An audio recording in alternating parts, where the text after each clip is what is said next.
The following public service program is brought to you by the Metropolitan Library System. Hello. Today, Ruby and I are going to be talking about Steamed, a new mystery by Jessica Conant Park, who is the wife of a chef, and her mother, Susan Conant, who is the author of the well-known Dog Lovers and Cat Lovers mystery series. This new mystery is a lot of fun. It is great because of the characterization. The main character, Chloe, is a 20-something single girl living in Boston. She is in a graduate school program that she is not interested in at all because it's a stipulation of her uncle's will that she has to go to graduate school. She's living in the same apartment building as her ex-boyfriend, who is now seeing someone else, and she has to see them going in and out of the apartment building. She decides, at the urging of her sister, to start dating again and decides to meet someone on the internet on a food lover's website. And she goes out on a blind date with someone who she discovers is absolutely awful. The restaurant is great, but she also discovers him dead on the bathroom floor. And there the mystery begins. Now, the thing that I really liked about this mystery, as you mentioned, is the main character, Chloe. And the thing that I found so interesting about her is some of the funny things that she ends up doing are things that perhaps a lot of 20-something-year-old college girls would do. For example, her boyfriend at the time, now her ex-boyfriend, says that they have a non-exclusive relationship, but yet Chloe figures that they're falling in love until another girl shows up at his place and she discovers he really meant what he said. And the other thing that was so interesting was even after this, when she would leave the apartment in the same complex as him, she would dress up to leave. And I think a lot of the reason that she joined the computer dating service to begin with was to make him jealous. But of course, after her first blind date, who is known on the website as Dinner Dude, shows up dead, she goes to his funeral, and at the party after his funeral, she meets the next love of her life, a chef named Josh. And the other thing I liked were the recipes in the book. I love the character too. She's lots of fun, and there are some hilarious moments in this book. Today we have been talking about Steamed by Jessica Conant Park and Susan Conant, and you can find this book at your local library or bookstore.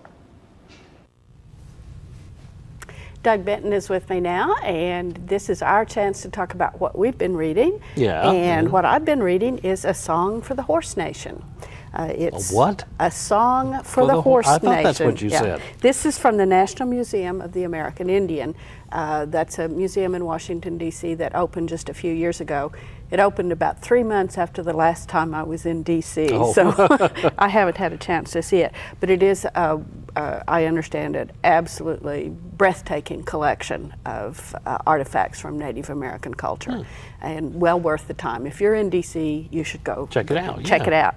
But this is a small book. It's beautifully illustrated, a collection of some of the horse artifacts that have found their way to the museum. And it's got a couple of essays in here explaining the centrality of the horse to a lot of Native American culture. And then these beautiful illustrations of some of the things that are in the collection, from saddles or horse ornaments. There are combs that are shaped like horses, the whole bit. There are even a number of poems in here about capturing horses or counting coup, that sort of thing. The Plains Indians, would count coup. They had coup sticks, and it was more brave to run up and touch your enemy than to shoot him. Apparently it was also more brave to run up and touch the horse. There's a wonderful story in here about a Native American who was serving in World War II in Europe in a combat outfit, and they were trailing, apparently in the last months of the war, they were trailing some SS guys who were trying to get away on horseback. To facilitate the surrender of the Germans, the Native American in the unit snuck up one night and captured all of their horses and ran them off, so making it very clear to the Germans they had no means of escape. He tried to ride the horse the next day as his unit trudged along. He said it was a good horse and it felt really good, but his officer said, "You make a mighty fine target up there, get off that horse." But when he got back home, his people had a ceremony for him because he had managed to count coup and capture the enemy's horses, and that was very important to him. Like a lot of the Navajo had enemy way ceremonies when they got back from the war in the Pacific, which was to cleanse them of any harm that might have come from dealing with the enemy. Anyway, this is a beautiful book. It's very easy to thumb through. You don't have to be either an art expert or an expert on Native culture to really enjoy it. It's lovely. If you've got kids who are interested in horses, this is one way to get them interested in art as well. Good deal. Song for the Horse Nation, Horses in Native American Cultures. It's from the National Museum of the American Indian, and you can check it out at your library. Good deal. Hi, I'm Donna Morris, Executive Director of the Metropolitan Library System. 2007 will mark Oklahoma's centennial year. 100 years is a long time, but public libraries have been part of this community since the very beginning. And we're still exactly the same as we've been all along, your primary source for information and entertainment. The delivery methods are different now than in the early days. Today we provide free wireless access, free internet access, DVDs, CDs, free programming for people of all ages, along with the traditional books, magazines, and newspapers. But what hasn't changed is our dedication to helping you find exactly what you need. Librarians continue to be the guides to the up-to-date world of information, and our librarians at MLS are the best in the business. So visit your neighborhood MLS library soon, and as they say in the world of libraries, come check us out. Doug and I are back, and this time it's Doug's turn. Yeah, I wrote a book Wrote this a week. book. Yeah, and here it is. No, I read a book this week. It's a new thriller by Michael Slade. Michael Slade is really two people.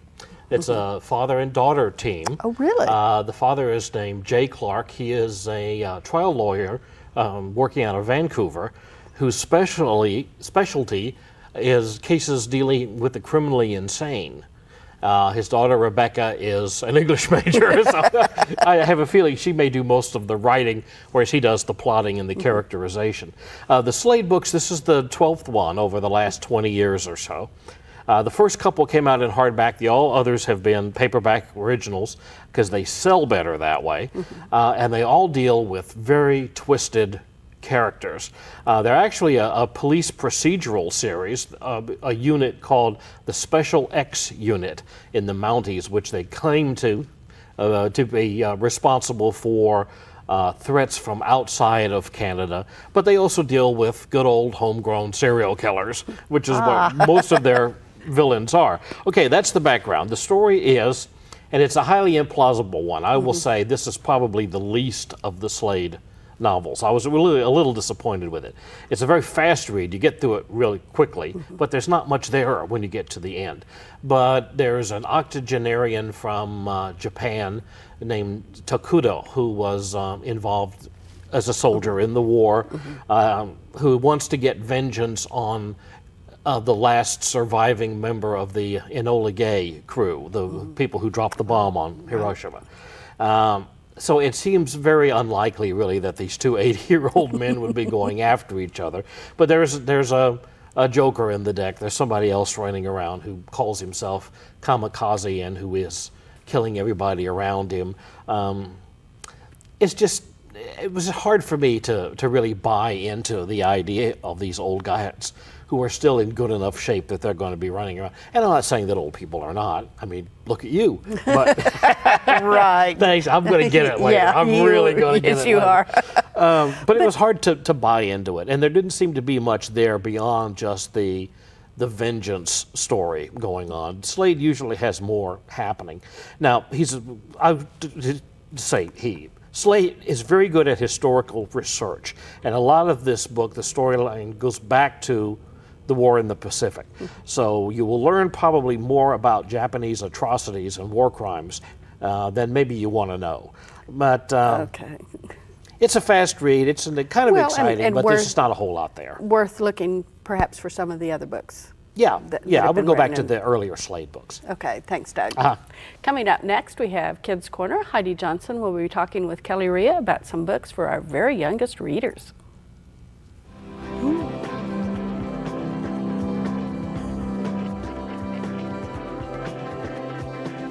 Hi, I'm here with Heidi Johnson, and she's from Tech Processing. She's brought some wonderful kids' books today. The first one I think we're going to talk about is Scaredy Squirrel. It's by Melanie Watt. Tell me why you brought this book. Well, first of all, we all have heard of Scaredy Cat. Right. And I said, Scaredy Squirrel? Well, that's different. But it's a wonderful story of a squirrel who lives in his nut tree, and every day is the same because that's safe. He's staying in his tree, he's not venturing outside. I know just how he feels. Yeah, we all, I think, know people that do that sometimes, or we have days we don't feel like venturing out. So Scaredy Squirrel, he is prepared for anything that might unexpectedly happen. He has an emergency exit plan, he has an emergency kit. Which is good to be prepared. It is good to be prepared, and he knows what he is afraid of, and so he knows ways around that. Well, one day the unexpected does happen, and of course, you never can prepare for everything. So the first thing happened is he lost his emergency kit. Yes, and well, I'm not really going to tell you Yeah, don't give it all what away. he discovers in the process, but he discovers there is life outside of his nut tree, and it's pretty good every once in a while to see something different. So he becomes not as afraid of the unknown, That's to take an right. adventure. Because he's realizing sometimes the unknown can turn out to be pretty neat. Oh, that's wonderful. Scaredy Squirrel. I can't wait to read it myself. Now, the second book you brought is called Please Play Safe, and it's by Marjorie Kyler. Kyler Seiler, don't really know how she pronounces her name, but I think it's a very important book, especially in the summertime when so many children in the playgrounds. And it's really a book about safety on the playgrounds and about how to make friends, how to keep friends, treating them right. And it talks about, well, should you go up the slide while one of your friends is sliding down the slide? No, that's not the proper thing to do. Wait until your turn comes around. I see. And it also talks about swinging from swings and playing with playground So it's equipment. kind of playground manners. Playground manners, yes. And it has very important safety lessons in there, and also helps you to keep your friends if you treat them right. Oh, I think that's a wonderful book. I know that even older kids would appreciate it. It's called Please Play Safe, Marjorie Kyler, and of course, Scaredy Squirrel. Thank you so much, Heidi. You're You welcome. can find both of these books at your favorite bookstore or at your local library. Every summer we have teens help us with our summer reading program, and I ask some of them to tell me what they read when they're not volunteering. Today, Alan Mosey will be talking with Heidi Port about what he read this summer.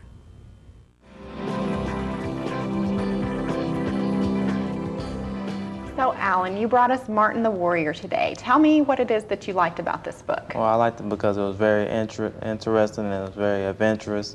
It was a book about a little mouse named Martin who was very courageous, and you know, he had to escape. He was enslaved and he had to escape the place. So, and then he came back to save his friends and family, and it was just very adventurous and it was very interesting. So how could a mouse do all of this? Well, it was other mice, so it was, you know, kind of like very like a tail, you know. So it's all. And did the animals talk, or were they just? Yeah, they all talked. It was different kind of animals. You had foxes. You had, Badgers. Hedgehogs, all different kind of animals. And it was. He had friends. He had a friend named Feldoff who was a sidekick, and he had different friends named Grum who was a hedgehog who helped him escape. And the people that had him enslaved were mostly like sea rats. Oh. Like one was the tyrant was named Bad Rain, and you know, he was just a controller. Like he just wanted it his way, and that's. So if they were sea rats, did they live on a ship or were they? Yeah, they lived on the ship, but they just came to an island, and he wanted a palace to be built, so that's what he had the slaves doing. So the slaves were building his palace and then he kept them there, and then Martin was trying to free everyone? Yes, ma'am. Okay.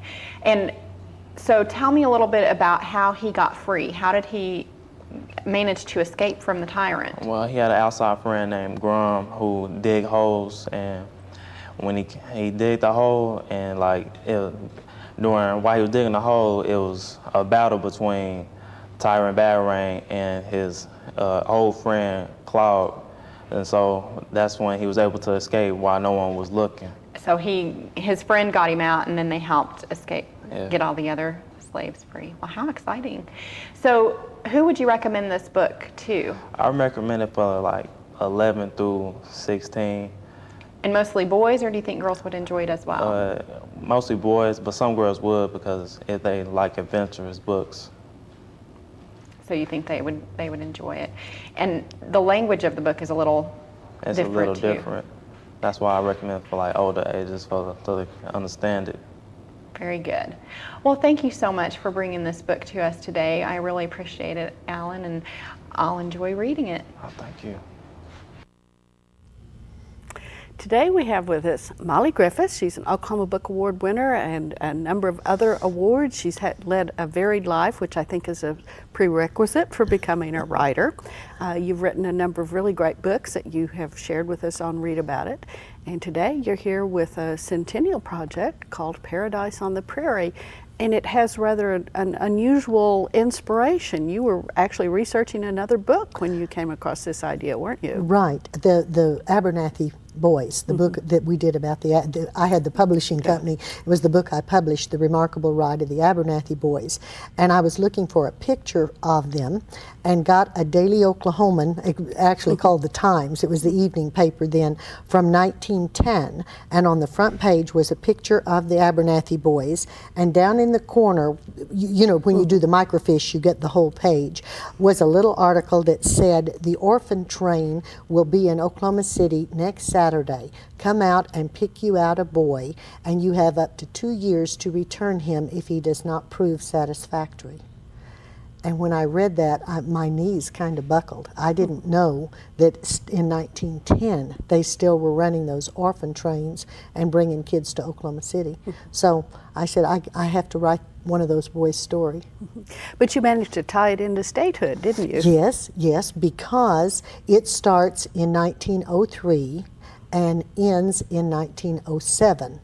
Paradise on the Prairie is what Thompson Ferguson, 6th territorial governor, called Oklahoma Territory. They lived in Watonga, which was Oklahoma Territory. But I put the book in Tulsa too, because the orphan train stopped in Tulsa, which was Indian Territory. You know, so I could span both ends. Well, it's a really interesting story, and I think it is really a lot more optimistic than what happened to a lot of those orphan train boys. Oh, yes. Oh, definitely so. Johnny lucked out. I took the real Ferguson family, Thompson Ferguson family, who had 2 sons, and I injected Johnny into their family because I wanted him to be able to meet all the famous people of the time, Will Rogers, Geronimo, you know, all the people around, and it would have been too contrived for him to just be walking down the street and run into those people. But if he were in the Ferguson family, if he were part of the Ferguson family, I know that you've heard of Thompson Ferguson. He made all those land runs. You know, I mean, he was such a red-headed, flamboyant character, and I like redheads. My daughter's a redhead, so Johnny's a redhead, and that's part of why they take him, because of the hair. Now, he has a very good friend, and he has a wonderful dog, and both of them make at least part of the journey with him. Right. So. Well, I made this really a boys' book. Librarians have told me there's such a lack of boys' book. Oh, really? Simon Says, you know, was a boy book. And by that I mean girls will read books about boys, but boys don't read books about girls. Apparently that holds true when they grow up as well, from surveys I've seen. That's true. That is true. So I had, now he has a girlfriend. There's a little girl that's involved in there. But Sam and Johnny are best friends, and they have this dog, Frank Leroy Chance. My dad was a big baseball fan. The And this stuff we have here, This is original. that's my father's stuff from 1910. He moved to Apache when he was 10 years old in 1903. So really, in a way, he's part of the prototype for Johnny, though he was not an orphan by any means. But I was able to use all his equipment, the pictures and so forth, because I had things of that day and time that were accurate. And my dad had taught me early on, tinkers to Evers to Chance. Tinkers to Evers to Chance. That was the biggest double play threat in baseball at that time. And as a little girl, I jumped rope to that. We had little rhymes that we jumped rope to the territorial governors: Steele, Say, Renfro, Barnes, Jenkins, Ferguson, France.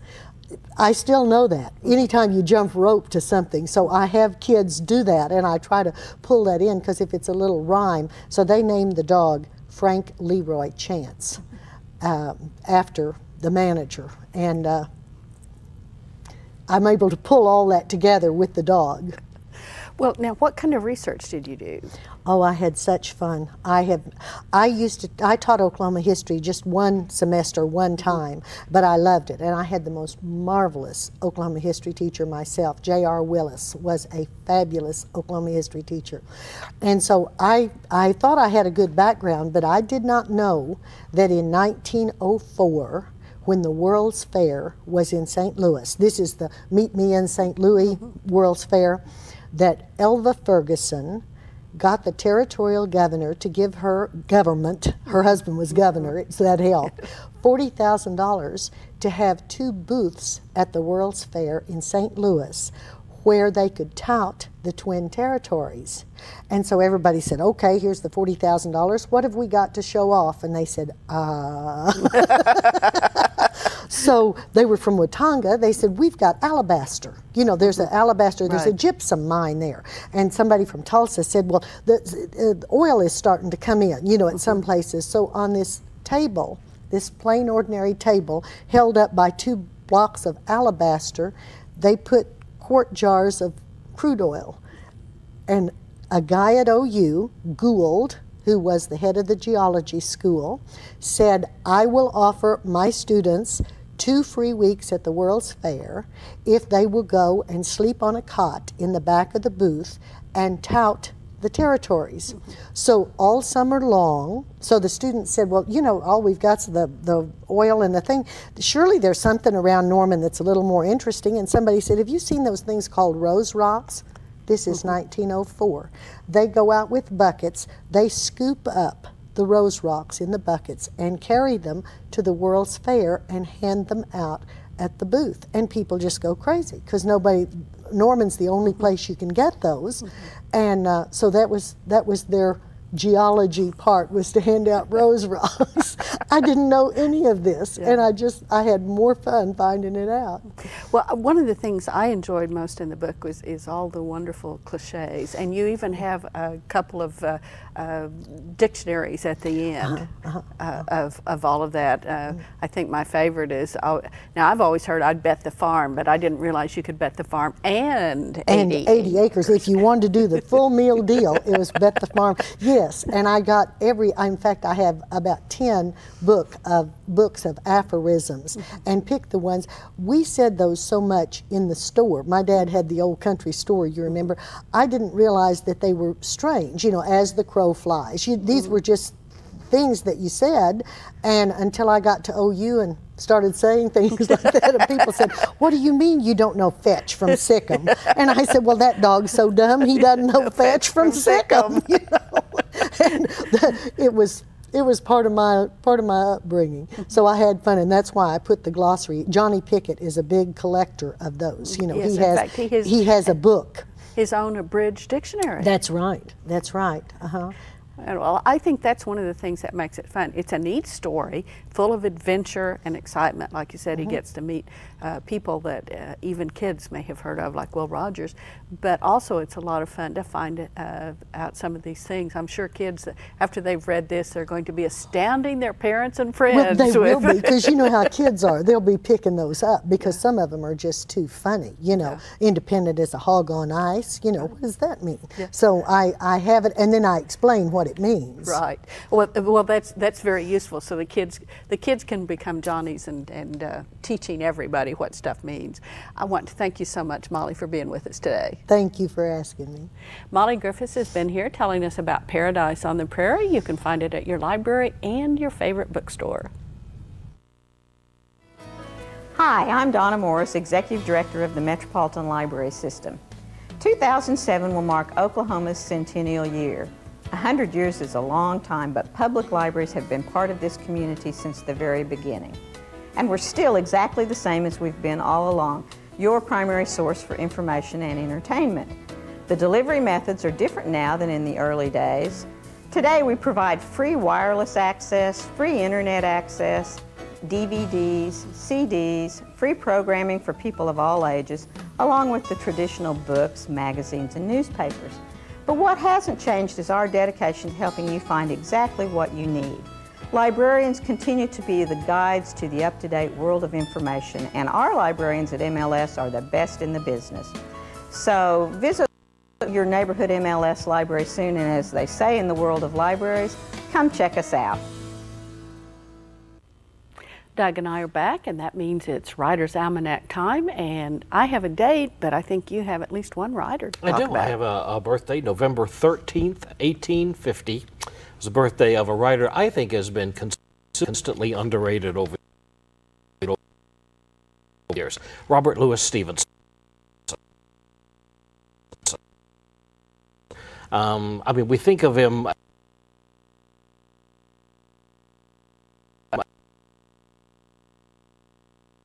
Stevenson, oh yeah, he wrote those adventure stories for boys. But some of his stuff is a little deeper than that. I think you could read The Strange Case of Dr. Jekyll and Mr. Hyde, which came out in 1886, as more than just a horror story. I think there's more to it than that. Stevenson's wife was so shocked at the manuscript, she burned it. And so poor Robert Louis had to write it over again, which he did immediately, because he thought it was a pretty good idea. So anyway, that's my birthday, November 13th, 1850, Robert Louis Stevenson. Well, on November 16th in 1907, something happened here in this part of the country. Oh, yeah? What was that? Oklahoma became a state. Oh, yeah, that! Yes, that little thing that we're going to be celebrating for a year. Yeah, sounds good. So, and remember, you can find out more about all of these things at your library. You can check us out on the web at www.metrolibrary.org. Thanks for being with us. We'll see you again next time.